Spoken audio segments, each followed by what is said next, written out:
Let me ask you guys something. Did you see the Spider-Man Far From Home trailer?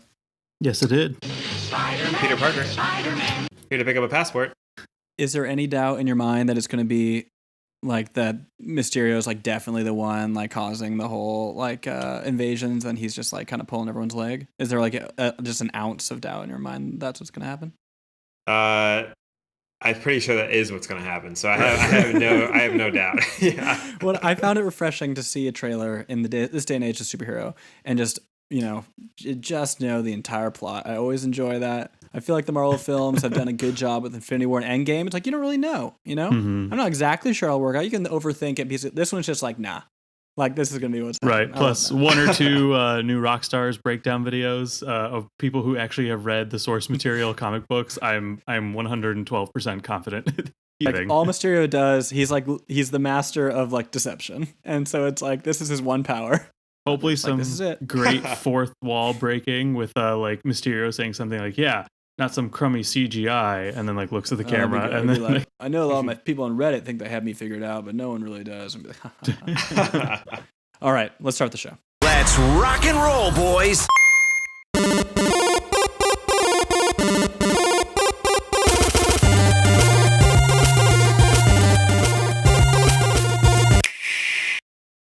Hello, everybody, and welcome to another Nintendo podcast. I am your host today, Matt Schultz. I'm joined by Austin Cummings. Hey, Matt.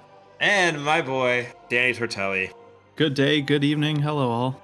It's very cold here where Danny and I are from. So cold that work's canceled. Though there have been some unfortunate reports about like people finding frozen squirrels and oh god, and like ducks. Yeah. When are they gonna catch a break? No animals were harmed in the making of this podcast. All right. So some fun things today. We're going to talk about the indie direct that we got from Nintendo UK. We're going to talk a little bit about the recent news around Metroid. And finally, we're just gonna chat about what we've been doing, what we've been playing. So with that, let's get started with some XXL Big N in the news.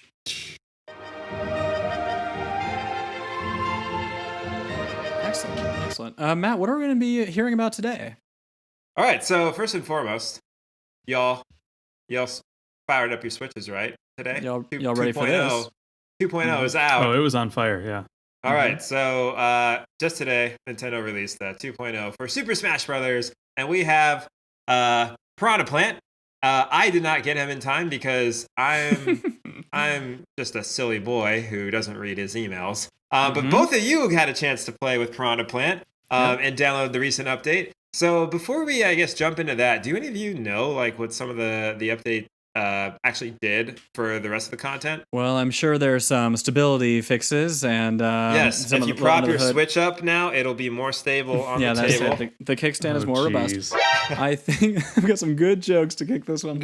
I would say that I don't know the details, but I would like to give a pat on the back for Nintendo because. Okay, so Matt, you mentioned the Piranha Plant. So Matt and I, before the show, were like, oh, let's try to check out this character. It only just came out a few minutes ago, and so we can talk about it a little bit. And I got Piranha Plant to unlock after updating, but then no dice on Matt's side. And, when Matt and I were talking about it, it became clear that Matt had not used the code that came in the email. But I have to say that, like, for a system that is, like, the way in which you unlock Piranha Plant is too obtuse. Because, like, Matt, like myself, downloaded it digitally, and we would assume that would be enough for them to know that you own it without having to be like, oh, it's a used copy. Right. There's no way to trade this in. Like, if you have it, you have it. That should be enough, but it's not for whatever reason. So that wag of the finger at Nintendo for that one. But for the pat on the back portion, by putting them out like this, kind of out of nowhere, I think it will get people talking about it. People will be like, oh, let's play tonight. And they'll be like, why don't I have Piranha Plant? Oh, yeah. And it's like a good wake-up call, because the code you can still enter through Friday. So it's just enough time that it's like, oh my god, when you told me I could still download it, I had a couple days left. I'm like, oh, that's awesome that they did that. And they were like, it drops, but did you have it in time? Oh, sorry, I guess you're gonna have to buy it when it comes out again. It's kind of like even that like one glorious week after the Ambassador program came out for the 3DS. So like when the 3DS came out, it had the big price drop of like $70 or $80, and then there were the 20 games that came out for free if you owned it and bought it in those first few months. But there was like a very small, I want to say week, where it was like it dropped in price, but you were still eligible to get the Ambassador program game. So that was like the best time to buy the 3DS was like get the games and the price drop. And I will say that you're right in that I was on downloading the update, and I had like 4 friends that were on playing various games, and it's like you could see the news getting out about the game, because before we started this, I had about 6 friends online, and then all of them were playing Super Smash Brothers. All 7. So Danny, tell us a little bit more about some of the other updates aside from stability, aside from that lovely plant that now has legs. What's going on? Yeah, so I was just trying to search for it. Nintendo's support page, they listed everything else included in this update. I don't know if you guys saw that. So obviously Piranha Plant's a big thing. But in the Smash Ultimate 2.0 update, the other big thing is a slew of balancing for, I'd say, probably at least half the characters. How specific is it, Danny? It's stuff like, this side B, like you recover faster, so you're not like, you're not vulnerable or something, or you can grab faster, or if you do the down A and you're over the ledge, you can break from it sooner to like do your up B to save yourself. But it's for a ton of people. I mean, the whole support page, we could throw it up in like the vid description, right? I just saw it. IGN had it, and they had the link to the support page. Yeah, but I think it's like about half the cast gets some kind of even minor tweak. I know King K. Rool, they like weakened one of his attacks and they lessened the distance of another. I know Ridley, like they gave a little bit more leeway with some of his recovery stuff. Regular Link and Toon Link got some upgrades, but not Young Link, which I'm like, oh, come on, that's my guy. In the future, Danny. But let me ask this: did Toon Link get his backslash back? I doubt it. I don't know for sure. And if the answer is no, he's still trash. Toon Link, why use him? Don't that Smash Side A? It's garbage. I'll say that back for Smash 4, Wii U, and 3DS, when they would do these updates, they kept it super vague. So it would say like general tweaks and balance changes, and then it would become this like strange meta game online of people being like, oh, look, I cataloged Diddy Kong, who is a very powerful character at first, like his side B combo after using the banana, like and before and after, and they would like kind of piece together how big the changes were. Now there's still some level of that with this, since certain percentages I'm sure people will want to dig into, but I appreciate that they're more forthcoming, because with so many characters, it would become like a nightmare. You'd almost need like dedicated people to be like, I'm going to see like every way in which the frames of Pichu change, and that's like all I'm going to do. And someone else has got Dr. Mario. And so I appreciate there being more forthcoming, because a lot of people in the community have been asking about that. When there have been updates, they're like, what changed? Who changed? Like how? So it has been better for this game. Yeah, for sure. Yeah, I saw that briefly in like the notes that were on the Switch, that the like if you press both jump buttons at the same time, it now does like a short hop.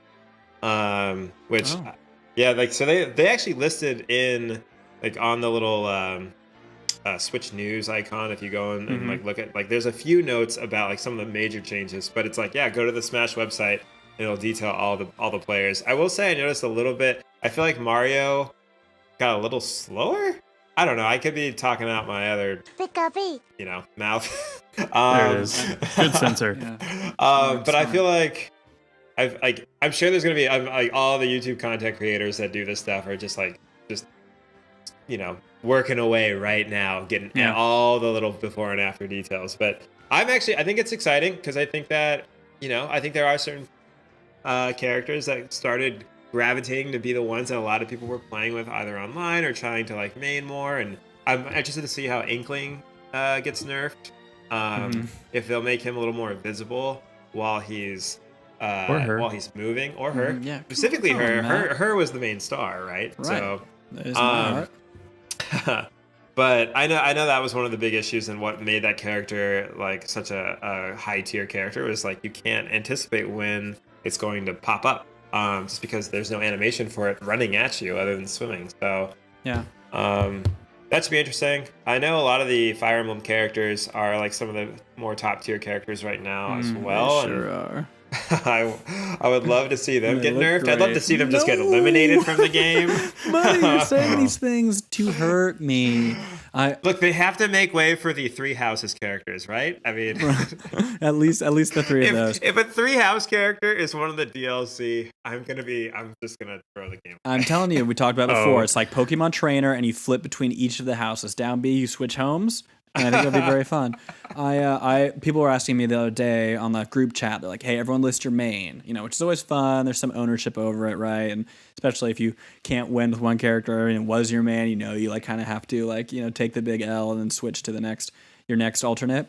But I was like, "Hey, I'm playing as Lucina. That's really my best character." And everyone's like, "Oh," and I'm like, I mix it up. Like in the matches, I'll also use Marth or Chrom or Roy or maybe Ike if I'm feeling really adventurous. Don't get me started on Corrin. It's just like, there's so many identical characters. And when I see the tier list and Chrom is like above Lucina or like Lucina is above Marth, I'm like, what is even the difference really?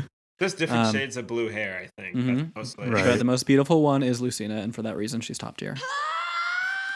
Have any of us played with Piranha Plant at all? Danny? I have. I've played 2 matches so far. Okay, so what are your thoughts? Because Austin, you have as well, and you were giving me just briefly.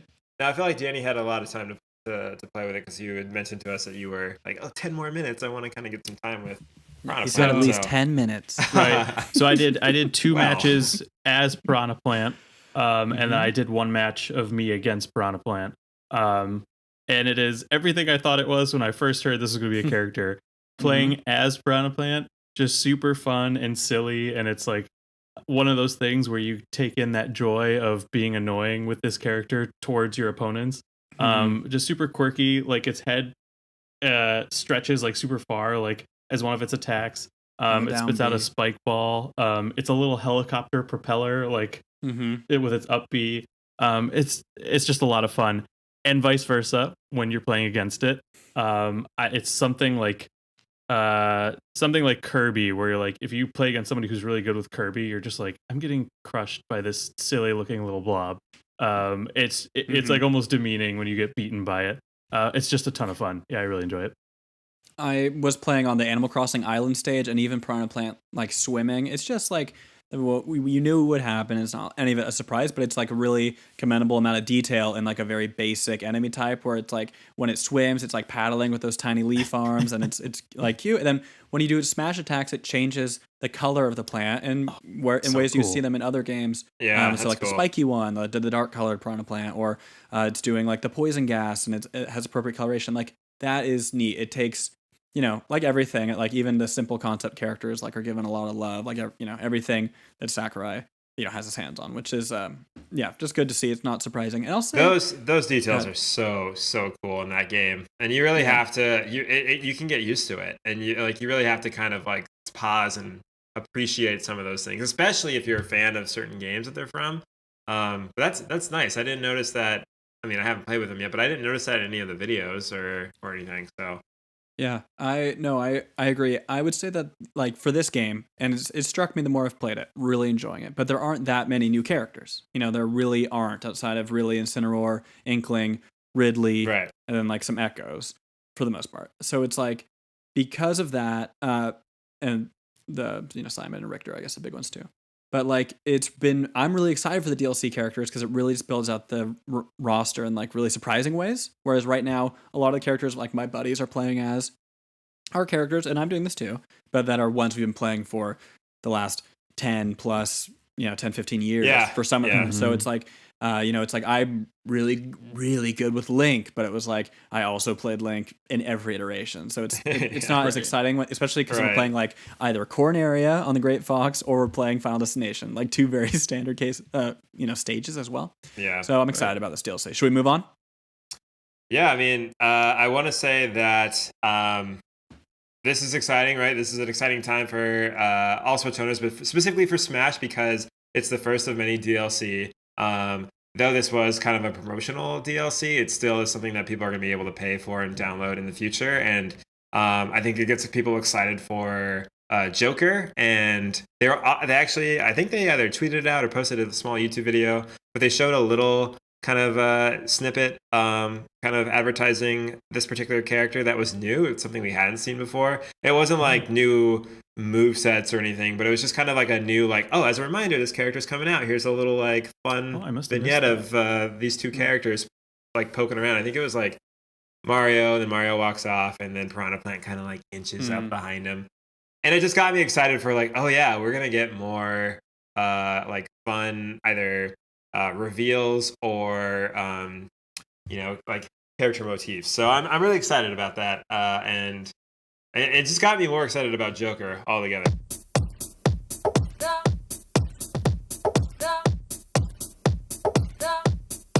That's enough about Smash. Let's talk about the Switch as a whole. So got all kinds of like articles and rumors and things posted all over the internet about like, oh, there definitely is going to be a Switch upgrade, or wait, is there going to be a Switch upgrade at all? Here's why it should happen. Here's why it shouldn't happen. And then, of course, an article was posted in Japan where they interviewed Mr. Nintendo himself, Furukawa. So who wants to tell us about this?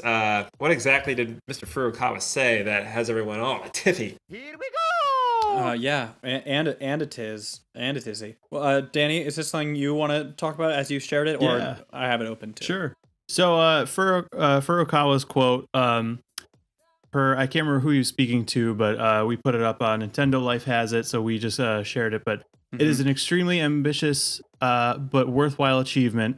So we will maintain this goal. He's referring to the current Switch. Nintendo Switch is our primary sales objective, and we are not considering a successor or a price cut at this time. So, yeah, I mean, there was just... I just want to say to clarify really fast, it's, apparently to Sankai News, and he was referring specifically to the 20 million Switch units sold, which is really great because they had set that goal last year, and everyone was like, it seemed like they were going to be fairly short of it, even though the Switch was selling well. It was just a big goal, and they really picked up a lot of ground on the holidays. Not surprising, but it was significant. Best-selling console of the holiday season. Continue ahead, Danny. Oh, no, yeah, I was going to say, it was just crazy because, like, I think it was just the day before this article came out. There were rumors of someone saying there would be either a price cut on this current version or a new version coming out. So right, it was really kind of breaking down the whole like the Switch console has sold so well. Like Nintendo's clearly trying to compete with these other two main console competitors, and by doing so, they definitely are like fully focused on investing into the success story that they have and pumping out something right away to kind of just continue the momentum of the system. And I was like, I'm reading that and I'm like, yeah, it sounds right, but also that's not Nintendo at all. So I'm not shocked by Furukawa. This seems like something that's... Now, here's the thing. If you kind of read between the lines, though, right, you can make both narratives work. Because the actual substance of the quote says that so they're passionate about the Switch, they're excited about the sales, but the thing is, we're not considering a successor or a price cut at this time. But traditionally, now what has Nintendo done with their handheld redesigns, right? They'll put out another version of the console that isn't really power-wise a successor for any real metric. The new 3DS line could play Binding of Isaac and Xenoblade Chronicles, but beyond that, and very few games are exclusive to that console. So power-wise, it's basically the same. It's not a successor. The games are there any exclusives. And price cut-wise, the new models always come out at the same price as the existing one, right? So you buy it for the same cost you got it originally. You're just getting a more updated version. Then they'll discount the old ones as they kind of move them off the shelves, maybe. Or maybe Target or someone will do like a little price cut of their own that isn't from Nintendo's doing. But so I think if you kind of take that narrative and say there could be a Switch 2.0 that's just a little bit of a leaner, better battery life, smaller bezel machine that comes out this summer, and it also comes out for $299, I think that would fit into kind of both stories we've been hearing. But like Matt, like you said, I don't foresee there being like a 4K version. No. No, this is going to be the new 3DS of Nintendo Switches, and it would be nice if they did it in true Nintendo fashion and released it in like white or another color, right? Or certainly would come with like exclusive Joy-Cons for sure. Danny, what do you think about that? Think it's happening? Are you a yes or are you a no? Yeah, no, I think Austin nailed it. I mean, this is definitely like you can easily release your Switch S and just have such minor little upgrades that it still does everything the original one does. There aren't really any difference of the games that can play on it. Really, maybe they'll just up it to like Bluetooth 5.0 and they'll make the screen a little bigger. That might be exactly. Would be nice to have some Bluetooth headsets. Yeah. Point people towards. I really enjoy Digital Foundry. They're a branch of Eurogamer, and they break down all types of new big game releases for resolution and frame rate, and talk about what's different between the versions of the major consoles. They had a really fun video just like a week or two ago about the Switch and what they'd like to see and what would be realistic for a new upgraded version that again is very subtle, and like a Switch that itself could not put out 4K, but it could scale up to 4K. So the games themselves, it would be able to, because right now the Switch, when you put it into a 4K TV, the TV itself has to upscale it from whatever the Switch is outputting, maybe 1080p, and then upscale it to a 4K resolution. But if the Switch itself could do it, that creates more of a seamless experience, because when the TV does it and the Switch does it to go from Switch through the dock to the TV, and the TV takes it from that resolution to the big one, you introduce an extra step that causes like a fuzziness, a blurriness on the pixel resolution. So like little things like that would be in the realm of kind of make sense to upgrade. So that's a fun video I kind of point people towards as well. Yeah, totally. Yeah, it's exciting because it's exactly that. It's like that machine that's just, it needs a couple little incremental upgrades, and Nintendo's the kind of company that will do that. And we'll, especially, I think the whole point about the momentum and wanting to keep that momentum and drive sales, but also like put out something a little bit better, I think that's totally, totally reasonable. Something I think we should see. It's like buying a new iPhone, too, which of course now the Apple reports are that people are doing less and less. But it's like that where your phone is still working, but it's fun to get like the fresh model. Right now it's like price crazy town to get one, but in previous years when on the contract it felt like it was like more reasonable. Yeah, and the same thing kind of goes for the Switch. Like it'll be out for 2 years come this summer, and it's like kind of fun, especially it's so much less expensive than a phone. To kind of upgrade it and trade in your old one or what have you. Exactly. I think there's a market for it. I mean, there's 20 million units out there. There's certainly people who are like, yeah, like this is my portable gaming device. I want the newest one. I want the newest newest tech. Exciting. So. Yeah. Okay, Matt, how many 3DSs did you get? Well, like walk us through. And then I'm going to do mine. And I'm going to leave the podcast forever. I'm going to apologize to my parents. I got the 3DS in college. So that was really exciting. The 3D was fantastic until I was like, whoa, and then stopped that. Let's see. I had the original 3DS. I had the 3DS XL, and then I have the new 2DS, which does that count as a 3DS? Yeah, for sure. Yeah, of course. It's There's no 3D though. Right. But same family of systems. So really, I actually upgraded my DS the most. I mean, between the DS PHAT and then what a DS Lite White, what an DS official Lite Black, and then the DSi. Yeah. The only one I didn't own of those was the XL. Okay, yeah, but 3DSs, here we go. Got the original one in black. Then I got 3DS XL in blue. Very nice time. Yep. Okay, then I was good for a brief moment. And then I got, which is to say I didn't exchange it. But then I started to, and then it was a slippery slope. I got the new 3DS XL, the Majora's Mask one. And then for whatever reason, I was possessed to go down to the new 3DS, not XL, the one with the exchangeable faceplates, of which I own a huge number of faceplates for that smaller one. And then I was like, man, I kind of miss having the bigger one again. So then I got the new 2DS XL, in the black form, and then the Pokeball one came out, and so I actually traded that one in and got the Pokeball edition. And also in the mix at some point I got the new 3DS XL with Samus on it. Nintendo so afloat. I'm happy to help, and anything I can do for my friends over in the Far East. But see, Nintendo knows this about their 3DS. Right. And they know that those consumers are out there. Single-handedly doubled their sales. Like it sells X number of units, but it's like that's half the number of people, and then And think of how many more people they have buying their software now, because how many more used editions are there out at GameStop? If you're watching this podcast, you are in for a treat. This is the new 3DS, and it has this nice Pokemon faceplate here that has all the different designs from the Game Boy games. Wait, really hold it. Let it focus there. Hold on. Let it just Well, figure I'm just gonna itself hold out. this here. This is I good. see. Podcast. Oh, there you there go. it is. Yeah, Look at that. looks All right, nice. and now I'm gonna hold it up here while you Wow. guys go top left to bottom right, reading off each and every Pokemon that you view. Okay, but anyway. Jigglypuff, Lickitung, See, Machamp, Goldeen, Mankey, Mewtwo, Tentacruel, Vileplume, Nidoran, Butterfree. This is like, if you guys do it fast enough, it'll sound like the Poke Rap. You gotta do it like that. You gotta go Clefairy. Chansey, Rattata, Pikachu. All right, that's been our Poliwag, Pokemon Puny. roundup. So why don't we switch gears here? All right, let's we got one more topic, then we're gonna get into our ANP headline.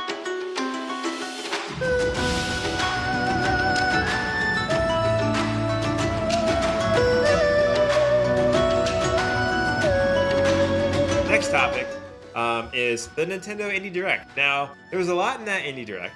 It was fun. It was, we love indies. Nintendo loves indies. Basically, mostly what I've been playing this 2018. So instead of going through every freaking game, let's just talk about the ones that really stood out to us. So first and foremost, Wargroove, baby. Never heard of it. Oh man. Yeah, not interested.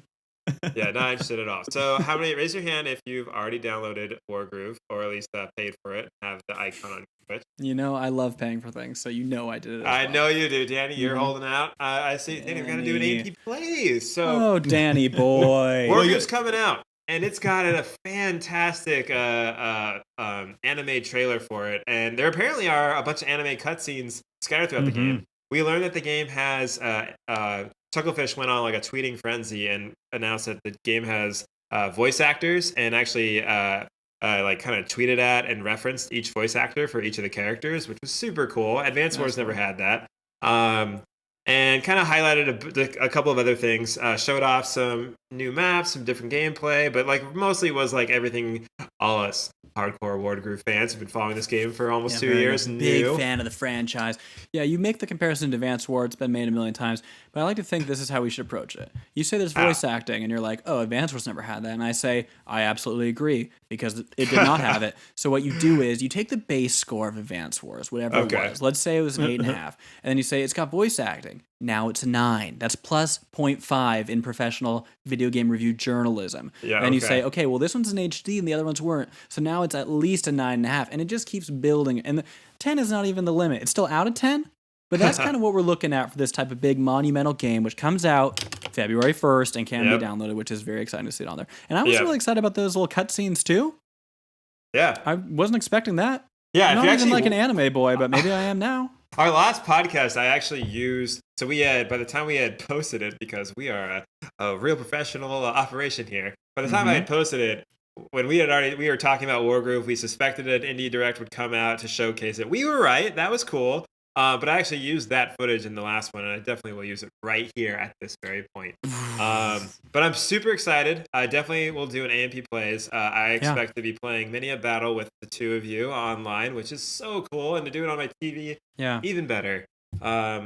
So yeah, I mean, not much more to say about this game, but very excited for it. Glad it was the highlight. It was the very first one, and I think that shows a lot of respect from Nintendo and a lot of confidence in the game. So how about let's move it on to the next one? What do we got? Double Kick Heroes. So how many of you love some rock and roll? All 5 of us. How many of you kids out there love that R&R? So this is mine. So I'll briefly chat about it. But Double Kick Heroes. So double kick is a term it's like an acoustic or a drumming term to like kind of speed up the tempo of something. Sure. And sure, yeah.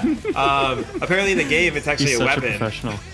God, he loves those acoustic drums. Okay, guys, I have the freaking song of that trailer stuck in my head, and it just like I had to like replay it and keep watching it and like rocking out to it. And there's 30 original tell you what, songs. Matt, right game. Here in the audio editing, I'm gonna drop that song in right now.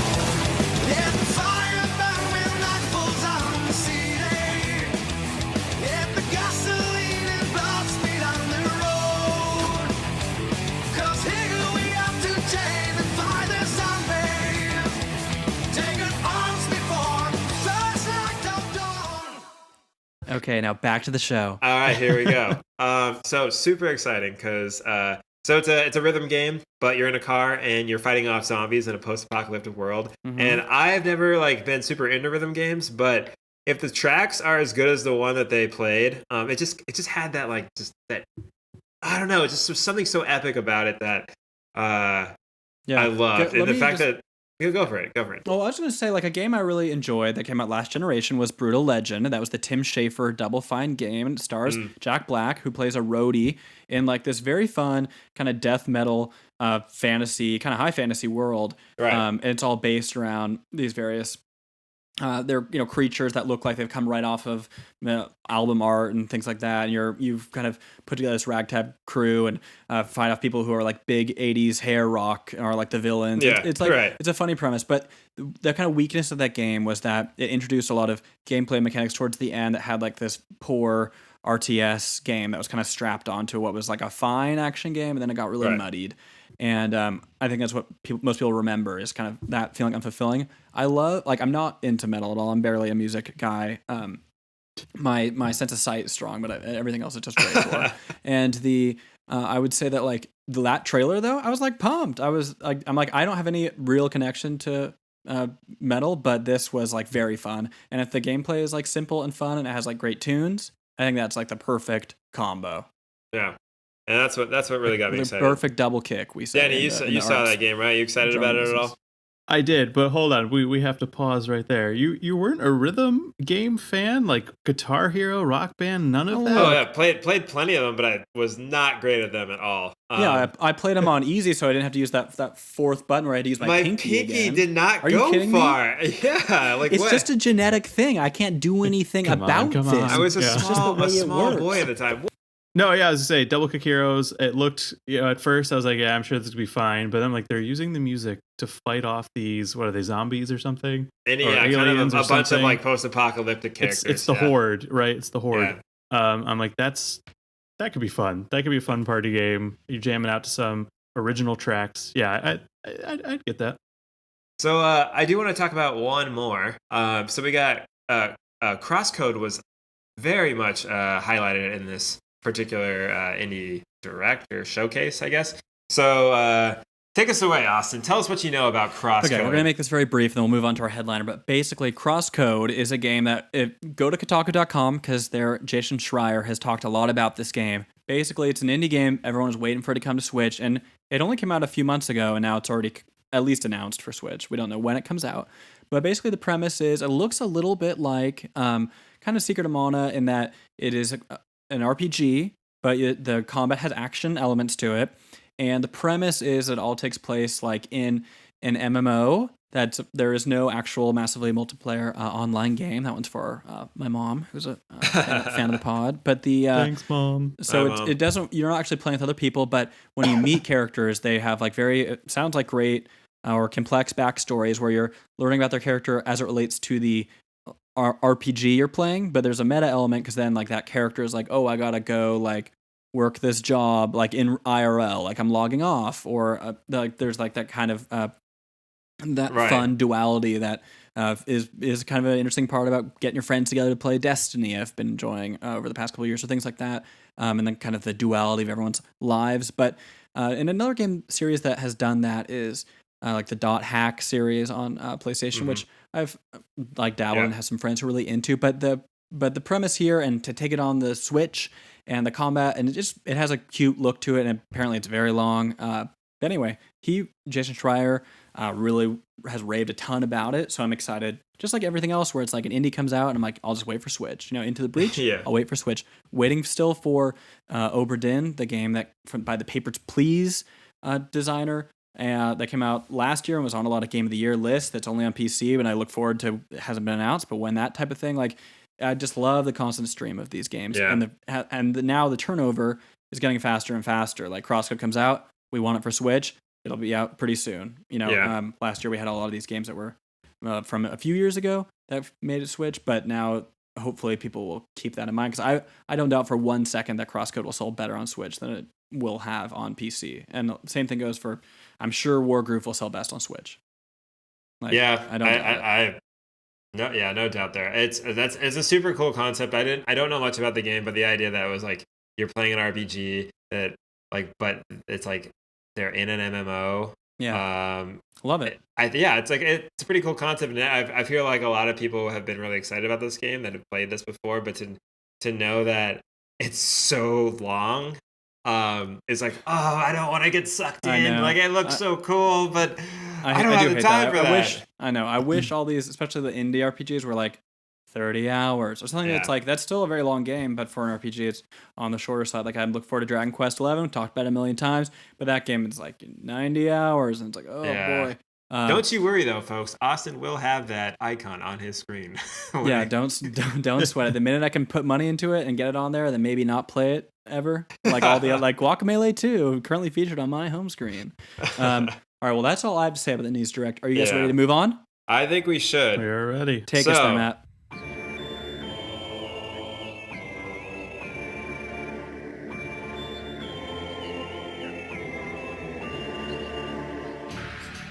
We had some unfortunate news, but there's always a silver lining. Metroid Prime 4 is delayed. In fact, it's been scrapped. It's going to the drawing board again. However, there's a new studio involved, Retro Studios. So we got that little very Nintendo, we're sorry, thank you for understanding, but this game is not up to our standards. And kudos to Nintendo. The whole internet's been saying this, but seriously though, this is a testament to their quality control. So and they haven't done things like this really before, so it's kind of new for them, and I've liked that. No, yeah, absolutely. It almost seems like I don't know. It seems like they've kind of upped their game in that area. You're right. So Austin, you're a big Metroid fan. I own the 3DS XL. Yeah, what of it? In addition to every series, let me say, let me just kind of a little bit of a cynical take, but I think they did a nice job announcing it, like how they did, and they do even a nice job within the video, because for a while you're like, are they just gonna cancel it? Like it feels like it's going that direction, and they're like, then it becomes like, but don't worry, your favorite Retro Studios, who made the original trilogy and the Donkey Kong Country Returns games, which are very good on the Wii and Wii U, they are handling it again, so it's in good hands. But let me say the kind of cynical thing, which is that, so last week, and the three of us talked a lot about these little announcements that come out. So the Nindie Direct we enjoyed, but in addition to that, we had that Yoshi Crafted World stuff, we had the Dragon's Dogma news, then we had this Metroid Prime news. And they could have, in a different reality, put these and maybe even some of the Nindies in one Direct, or Piranha Plant today, right? These are all things they could, and it's out today, that they could have done. But they decided not to. And my feeling on this, at first I was like, maybe it just was too much effort to get all those things collected in time, and they wanted to make sure Piranha Plant, the game came out before, or the character before the code was up, so people would know to go check that out again if they didn't redeem in time. And I think that's all smart. But I think their smartest move is that the reception, Matt, like you said, has been really positive to how they've handled this. But I'm wondering, if they had done this in a Direct, would people be completely 180 the other way? Because when a Direct is announced, even with 24 hours before it, we're always like, what's going to be announced? Will there be Animal Crossing? It's time for Metroid, Bayonetta 3, ready for some footage. We're always like, hype level becomes very high, and it's exciting. And so if they had said hey, Direct coming up late January, everyone would be like, it's time for Metroid. It's been, 16 months since it was announced or what have you. But so because it isn't like that, I feel like you can have no expectation, right? Right away, it's like the headline is Metroid Prime 4 rebooted with Retro Studios, and it's you have no ability to over expect. Because if it were a Direct, I think it would have been really disappointing. And it's great that they are doing this from a quality control standpoint. And this is just conspiracy theorist of me, but we never saw anything from that game, at all, right? The rumor was that just Bandai Namco title. was, exactly. And even when they announced the title, it was using the same fonts and stuff of previous games. So it really felt like, because it was announced at the beginning of the Switch, they put it out there as a show of faith. We get it again. Because it's hard to remember now, but back then, in the Wii U era, right, it was we were really hoping for a return to the core Nintendo games and a focus on the gamer, and we've definitely had that with the Switch. But that, I always felt and then we've seen reports that that trailer came out and there was nothing. They didn't even have a designer at that point, right? They just put it out there because they knew that's what we wanted to see, and they needed the Switch launch to be a success, unlike the Wii U. So now I'm like, we're a year and a half or 2 years, maybe even from about, I guess more like a year and a half. I think it was E3 year and a half ago. But we're so far away from that now. It's like, did they even really have anything, or is this their way of just like resetting the clock a bit? Yeah. So that way, when people will say like, well, only really took 2 years from the January 2019 announcement, not really the nearly 4 years from the first time we saw it. Right. Got temper expectations, lets them control the message again. Yeah, they really got out ahead of this. I think that this was definitely like, hey, we can't put this in a direct. So let's tell the story how we want to tell it. But Danny, what are your thoughts? Which has been their thing really fast for a while with those directs, right? At E3, it's like, we're not going to show up. We're just going to record it, tell it like it is. And at first, it's like, that's kind of lame. There's no stage show. And by this point, it's like, we get it. Like, they're very controlling with how they present stuff. And this felt like that too. I think if Sony or Microsoft did it, they would be applauded the same way. But if they came out on an E3 stage and they're like, The Last of Us 2, it's not working out, guys. It's coming out in 2021. People would be livid. It would not be the same as this, even though that content's the same. I think they're very tricky, but that's fine. But I would like the game to come out at some point in the next couple of years too. So I hope this doesn't stomp on that. Danny, what are your thoughts? Yeah, no, I mean, like, I certainly hope this becomes like an industry standard sort of thing. If you guys have been following the news of that Anthem game, it's supposed to be coming out. I think it's an Xbox exclusive. It's on the others. It's on PlayStation and PC. It is on PlayStation 2. Okay. That was announced also, I think 2 E3s ago. And it was supposed to be this next sort of Destiny-ish game / like Iron Man. Like, everyone's essentially got like an Iron Man suit. Looks super cool. It's gotten delayed to hell. And the developers haven't really like just put out little tiny releases here and there saying, oh, we're just going to extend the release date a little bit. We're still tweaking it. And it's like, we're coming up on 2 years since you were supposed to launch it.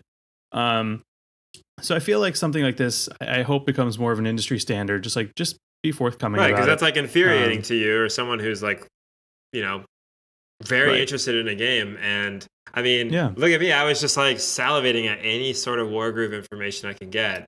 And that would have been a real disappointment if they would have come out and been like, actually, we're delaying it a little bit. But for Nintendo to basically say like, this is not up to standard.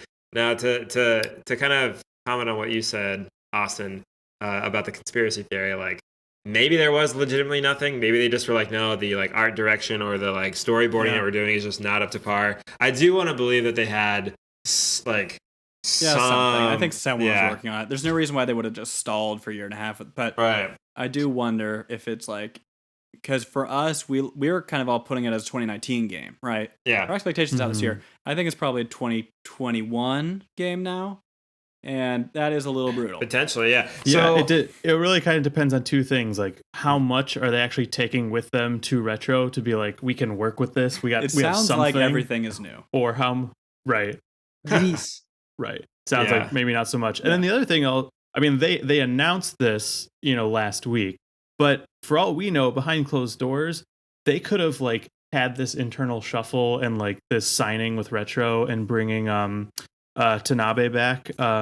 They could have done this like even up to 6 months ago, and like this has just been slowly like brewing, and they're like, okay, now we're at a point where we can actually say something. But meanwhile, behind closed doors, we're actually like a little bit like getting some work already on it. So maybe 2021.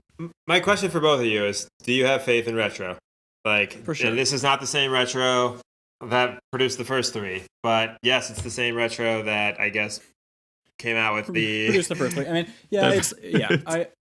the teams change a little bit, right? Yeah, it's a and different there's Armature, which went on to make Recore on Xbox and a very bad Batman Vita 3DS game. That they were all like ex Metroid Prime people from retro. So yeah, it's going to be a little different, but I think overall you got to think the studio and the vision and like you're saying, Matt, those Donkey Kong games are excellent. So I'm sure it'll be great. But do you wonder at all, since Tropical Freeze, it's been a while, what do you think? It's not like retro was doing nothing. So is there another, do you think now they might have 2 projects going on? Yeah, or have they killed a project? Like we talked about that Star Fox racing game that was rumored last year.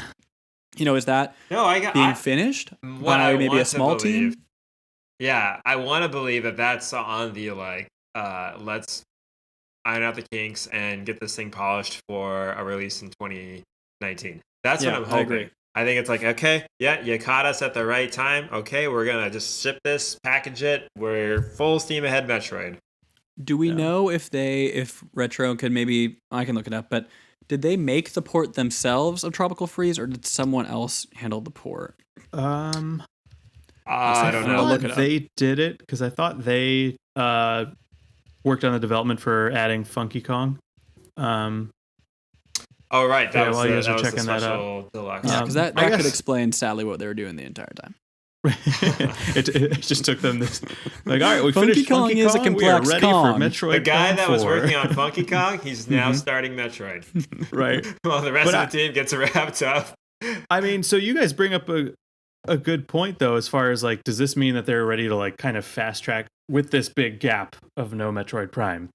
Does this mean they're probably ready to fast track some of the like smaller to like mid-level like hits? So the Star Fox Racing game, maybe they were already working on the Metroid Prime trilogy remastered on Switch, and now they're like, yes, please, definitely fast track that because we already let them down enough with 4. I think you're Let's exactly get that thing right. out there now. That seems like something they would give to the Mario Kart 8 Deluxe group and the Mario, Super Mario U Deluxe, like that.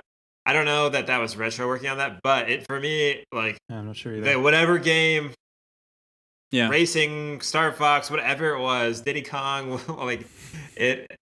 I think that has to come out this year. Like, that's got to be the surprise. I really hope that Danny is right in the like olive branch. Here comes Metroid Prime trilogy. They'll do it at like E3, and it's like it's available. Like, we know you're sorry about this being canceled, but don't worry, you can buy these 3 old games for $60 right now. And like, I think they will do that, and I welcome it. I want to play those games again. I want to play them on Switch. When they came to the Wii, they had the motion sensor. You could probably replicate most of that with the IR sensor through the Switch now, and that was like an awesome way to play it. It would just be really.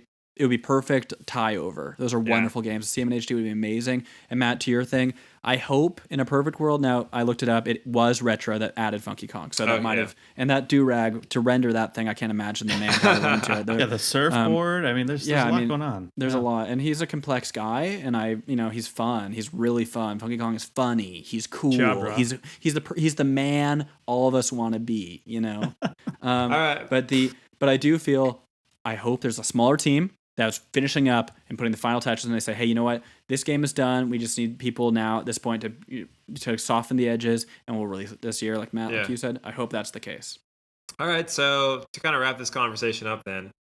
So a couple of podcasts ago, we talked about what our top 3 games, our top 3 picks were. A couple of us on the panel here chose Metroid Prime 4. So what's your new one? What are you going to do? What do you have to say for yourself? Yeah. Idiot. Okay, you blew it. Top 3 games looking forward to.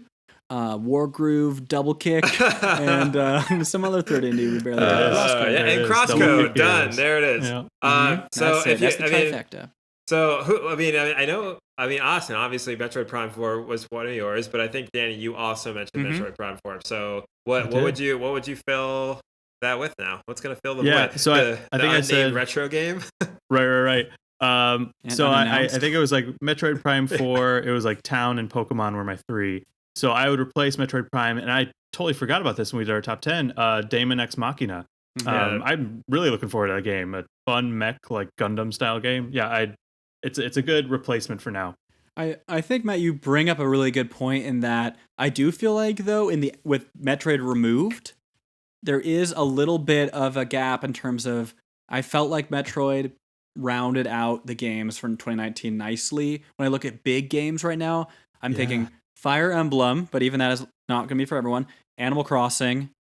But those are really the big ones. The core Pokemon definitely as well. But like when I think about things that aren't going to come out every year, like Pokemon will foreseeably from now to the end of time, as they always have. Like right. Then like when we think, there just isn't, and maybe there'll be Odyssey in Odyssey 2. Maybe there'll be Breath of the Wild 2 or something like.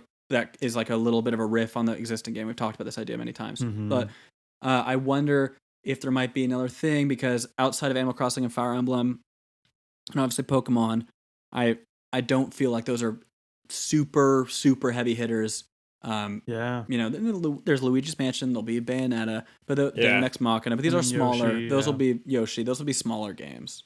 Yeah, it feels like another sophomore year. If they can't find more things to pump in there to replace it, it'll feel like another sophomore year. And I did sophomore year 3 to 4 times, so like I get that, and I don't want to pass judgment on Nintendo, but I would like to see some strong games out there, and I hope they do some releases that surprise us. And there are, and I think that's what has been the rumor about Nintendo. Also, Reggie's come out and said that there's going to be things there's going to be surprises in store for 2019. So I'm excited. This is going to be a great year, despite Metroid not being here. I think we're going to have a fun year on Nintendo. We're continuing to get a bunch of great indie titles, but on top of that, I think there's a lot of cool things coming from Nintendo themselves, and who knows, could include some SNES, maybe GameCube titles in there too, but we'll see. So if any of that comes true, or any more new rumors break, we will talk about it here on what is another Nintendo podcast. But until then, thanks for listening, and enjoy this silly outtake of me trying to figure out how to turn off my screensaver. Until then, I'm Matt Schultz. That's Austin Cummings. Okay. That's Danny Tortelli. None of us are on Twitter, so go, But at ANP Podcast, what's a tweet? Hey, and we want to say thanks to fans, and we've had a couple new subscribers, and Matt's been doing an awesome job with video editing. We're very thankful for King D. We're thankful for you. And this is the end of the podcast, and it's better that it ends now because we're losing Matt, so this is it. Big love to all of you. Be safe out there. Spider-Man. Goodbye. Whatever a spider can, spins a web any size, catches thieves just like flies. Look out, here comes the Spider-Man. Is he strong? Listen, bud, he's got radioactive blood. Can he swing from a thread? Take a look overhead. Hey there goes the Spider-Man. In the chill of night, at the scene of a crime, like a streak of light, he arrives just in time. Spider-Man, Spider-Man, friendly neighborhood Spider-Man. Wealth and fame, he's ignored. Action is his reward to him. Life is a great big day. Wherever there's a hang, you'll find a Spider-Man. Okay, let's go ahead and just hold on 1 second, because my screensaver just likes to show up out of nowhere right now. So we're just gonna edit this part out while I. So all this current content will be great post-show credits bloopers. I'll just take it all. We'll Behind demand the that Danny scenes. take off his shirt. Danny, take it off. Let's go. Come on. One chest. Got fans to please. Mm-hmm. Okay. Where Windows 10? Where the hell is? How do I do this? You're doing great. Danny, help me out Want you here. to know that. Display Remind me what you're looking settings. for. I'm looking for my screensaver. I want to turn that bad boy off. Display. Screensaver. Yeah. Listeners, if you're just joining us now, we're about 5 minutes deep, and Matt trying to figure out how to turn off a screensaver. Traditionally, you just do anything on the computer to make it turn off. We are paid professionals. Please don't tell our sponsors about this little hiccup.